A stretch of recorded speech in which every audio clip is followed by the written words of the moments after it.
SNESdrunk.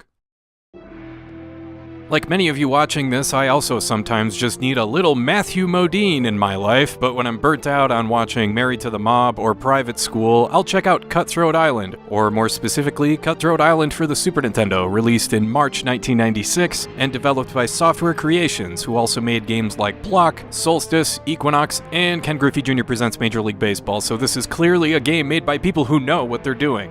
Cutthroat Island was your classic summer blockbuster action flick, so of course it got video game adaptations, with the same game getting ported to Sega Genesis, Game Gear, and Game Boy, with the SNES edition getting a whopping 10-page layout in Nintendo Power.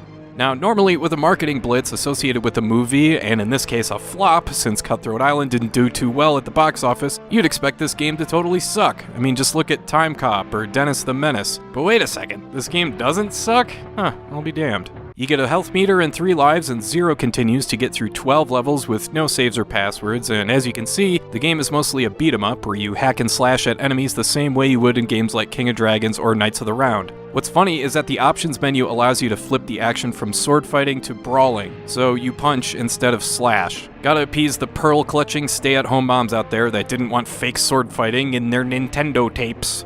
The big appeal of Cutthroat Island, I should point out right away, is that it's 2-player co-op with minimal slowdown. You can pick between Morgan, the Gina Davis character, or Shaw, the private cowboy character, and believe it or don't, this game actually has a pretty impressive moveset. You learn extra moves after each level, like for example, after you beat the first level boss, you unlock a move that lets you press X and A at the same time to take out enemies on either side of you. That's in addition to blocking, parrying, sliding, grabbing, and throwing enemies, as well as picking up special items like a second sword. The game even has a secondary meter, similar to other beat-em-ups, and when your character icon up top starts flashing, it'll up the damage on your special moves, so that's cool. The controls are solid too, especially the jump. It's consistent and easy to get a feel for it. You see Morgan doing a ninja flip on each jump, and that provides a good rhythm you can latch onto, so sections like this are a breeze.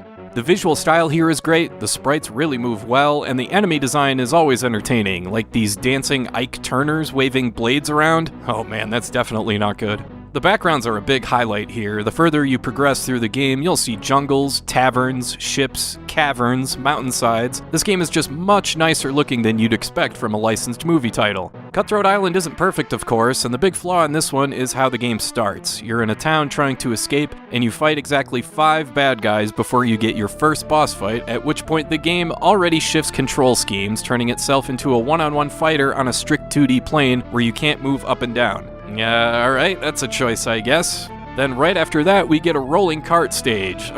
You guessed it, this is a classic pick up and die stage where you roll through, get hit, take damage, die, and then hope you remember the pattern and learn from your mistake. Thankfully, this is the only stage like this, but I mean, why make this the second level of the game?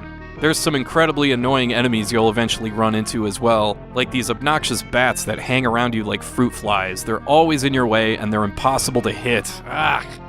But otherwise, yeah, Cutthroat Island on Super Nintendo doesn't suck. How about that? It's an average action platformer that gets bumped up to the above-average category thanks to the expansive moveset, solid controls, great visuals, especially the backgrounds, and the fact that you can play through this one with a second player. Hey, I'm surprised too, but Cutthroat Island on Super Nintendo, and Sega Genesis for that matter, is worth playing today. And you know what? The movie's not bad either if you haven't seen it, so I'd recommend checking out both the movie and the game any way you can.